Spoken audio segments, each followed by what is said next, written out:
When he's 15, 20 feet closer to the other end of the floor than the guy that steals the ball and he ends up 10 feet behind him, that's just not good enough effort. So I didn't think his effort was very good. He has 7 turnovers, which is way too many because they weren't really forced. They were all careless, unforced errors. So I was a little disappointed in his performance last night and just overall how easily they allow themselves to be guarded with contested deep shots. To me, whenever there's a new coach, you start to look at, okay, what's different about the team? What are they doing differently? Because I always think that coaching is about emphasis. You can tell what a team does is very likely to be what a coach is emphasizing. And what they, if they do something poorly, or if there's a blind spot, they're probably not emphasizing that. So you mentioned the shot selection part of this. I do think that's a huge part of it. I mean, they are 6th in offensive rating, so it's not like they have been bad offensively this year. But you feel like they're leaving something on the table first, just right off the bat, by how quickly they're getting into some of their what you would call bad shots. No question. And look, you brought up their offensive rating, and my point is it should be better. It should be even better. That's the scary part, because if they stop allowing themselves to be so easily guarded, then their offensive rating is going to improve even more. Now, I'm not saying you're going to milk the clock or slow this thing down in 90s style basketball. Obviously, that's not the way the league looks. But you don't need to take every single 3 that any player gets with 4 feet of space. And I feel like that's what they do the entire game. I thought the major culprits last night were Beasley and Brook Lopez. Right? Those 2 guys combined for 25 threes, and they shot a decent percentage, 11 for 25. But I just felt like if you just make teams work a little, let the ball change sides of the floor 1 or 2 times on a possession, get a dribble penetration and a kick out, you're gonna get guys now that are completely towed up on balance, taking really quality shots because they've got a lot of guys that can shoot the 3. I didn't think Damian Lillard was fully engaged last night. I don't think he played hard enough. And you're a guy that spent all these years in Portland. You're brought in here now to be, they already won 1 championship with Drew Holiday, but now you're a different level of talent to Drew Holiday. The expectation is to win a championship. Every single year, you're going to be paired up with a guy like Giannis Antetokounmpo. And I understand in Portland, there's probably a lot of nights we would look at him the same way, but he was getting 35 and we didn't care as much about his defense. He had other guys on the roster to do that. I just feel like on this team, you got to set a little bit more of the tone. And I thought he was kind of casual last night with everything about his energy. He had turnovers where he would throw the ball away on an entry pass to the post and then jog back. When he's 15, 20 feet closer to the other end of the floor than the guy that steals the ball and he ends up 10 feet behind him, that's just not good enough effort. So I didn't think his effort was very good. He has 7 turnovers, which is way too many because they weren't really forced. They were all careless, unforced errors. So I was a little disappointed in his performance last night and just overall how easily they allow themselves to be guarded with contested deep shots. The same shot you can get 6 seconds from now. So that's the part that frustrates me about the Bucks. I say the same thing, by the way, about the Boston Celtics. And look, these are the 2 teams I think are going to play in the conference finals. So they're close. What we're talking about here is how do you go from close to winning a championship? How do you go from close to beating the Denver Nuggets? How do you do that? You don't do that by bailing teams out on 15, 18 possessions a night because you have no patience. And I thought that was a big reason why they lost this game last night. You mentioned the guy to me that is an interesting one for when you look at their upside, and that was Malik Beasley.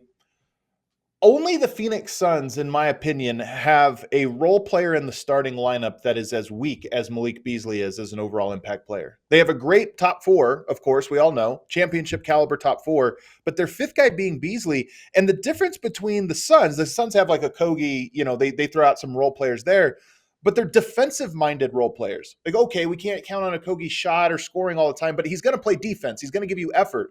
Malik Beasley, to me, being a guy that, one, I don't trust his defense, but then his best weapon is shooting, then you run the risk of what you're talking about, which is shot selection and fit and all these different things. To me, that's one of the things I look at is I would be shocked if Malik Beasley is a major rotation piece for them. Not even just a starter, but a major rotation piece for them on a championship run. He could be a role player that gets 15 minutes and is a shooter and a specialist and this or that. But him being a starter in their lineup to me is kind of surprising. And I can't imagine that that's the recipe that they are going to build throughout the course of the year. Well, I guess then the question is going to be, where are they going then in that spot? Pat Connaughton's obviously going to get a lot of those minutes. He didn't play last night. Beauchamp is a guy that they're giving more and more minutes to kind of fills that role a little bit. But Beasley's a hired gun. I mean, this is what he's going to do. He took 15 of his 19 shots last night were threes. And at one point, it felt like he took like 5 in a row at one point. Like he was the only guy touching the ball, and it was all left corner threes. And look, some of that's because of the attention Lillard and Antetokounmpo get, especially Antetokounmpo with the amount of attention he has to get in the paint.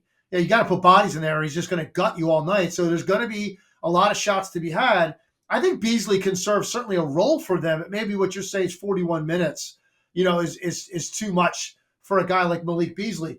Another thing that about last night that, stood out to me, if you're going to take this many threes, and I was noticing it during the game, 48 threes, almost half your shots. And if you're going to do that, and there's going to be 32 misses, 32 missed threes, where are those threes coming off? Those threes are coming off long. It's prime offensive rebound. Offensive rebounding is becoming a major force in the NBA again because of the three-point shot. There are so many opportunities. It's very difficult defensively to rebound long misses on three-point shots. I looked at the front line for the Bucks last night. Outside of Giannis, and some of Giannis's were his own misses. He had 6 offensive rebounds. There are other front court players. Chris Middleton, Brook Lopez, Bobby Portis, and I'll put Beauchamp in there. He's playing forward. He's got good size. Those 4 guys, Adam, played 119 minutes combined for 1 offensive rebound. 1. So where's the blue collar, get dirty work that is required to win a championship? And last night you didn't see it. They come down, they space out the floor, they camp out, they wait for their shot. If they don't get it, they start backpedaling on defense. With the exception of Giannis, who's usually in the lane anyway, because he probably drove at some point, right? Or he's posting up or whatever he's doing. So he's already in there, and he's just going to go because he's sort of relentless. The rest of those guys, man, there are opportunities for your team. If you can't go after an offensive rebound and sprint back on defense, then you got to look yourself in the mirror. And I just didn't see a lot of that last night. There's opportunities to be had to give yourself second chances, and they just didn't do a whole lot of it because last night they were a one-dimensional team to me. There's one way they were going to beat you, and when that game got into overtime and they missed some early in overtime, and the Bulls took advantage of it, and you could see Milwaukee just sort of crumbled in the last 3 minutes of overtime, and the Bulls get a win. Man, you mentioned something interesting there, which is there's a balance every team has to strike between being aggressive on the offensive glass and getting back in transition. And usually there is some kind of trade-off or risk that you take when you prefer one or the other. The Bucks right now are 27th in offensive rebound percentage. So they're a bottom 5 offensive rebounding team, and they're a bottom 5 opponent fast break team. So they're giving up both. They're not going for the boards, and they're getting beat in transition. So that's a great point. And again, this comes back to me to not to lay everything on coaching, but it does come back to teams often do the things that are emphasized and don't do the things that are not emphasized. And that's one to me where you talk about, you spread a team out the way they're going to be spreading a team out.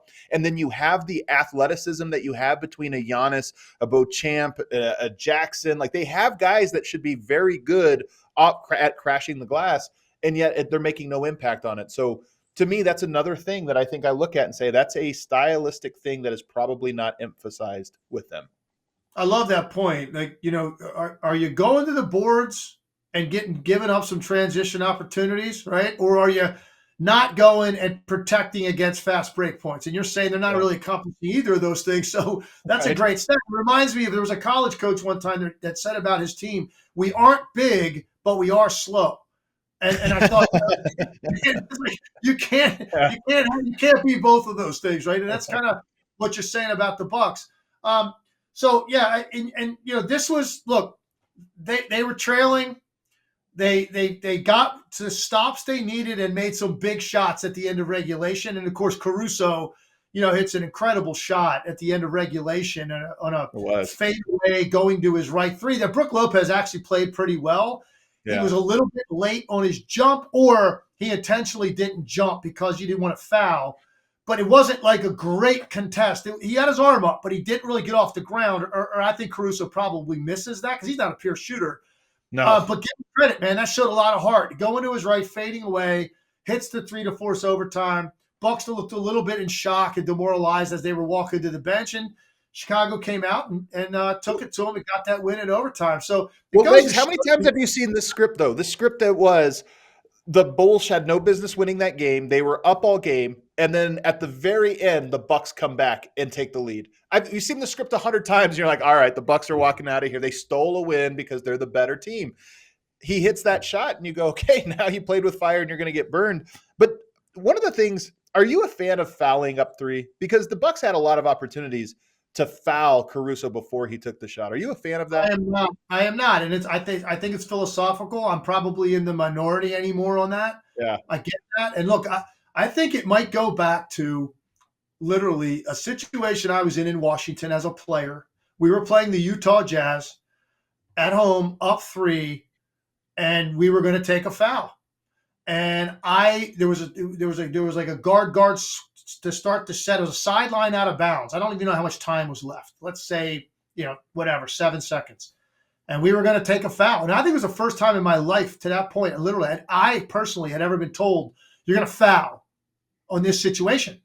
So I was like, okay, the ball comes in. It was like a Hornacek Stockton, like screen. I end up switching on Stockton. He catches the ball coming to the top of the key, and I'm like 2 feet away from him. And it looks like he's going to catch because he's kind of running away from the basket, and it looked like he was going to catch it and sort of loop around and dribble. And I thought I had at least one dribble before I could go grab him. Man, he catches the ball, spins out just as I lunge forward. He shoots the ball, and I hit him. And he goes up and he shoots 3 free throws. Now, he didn't make them all.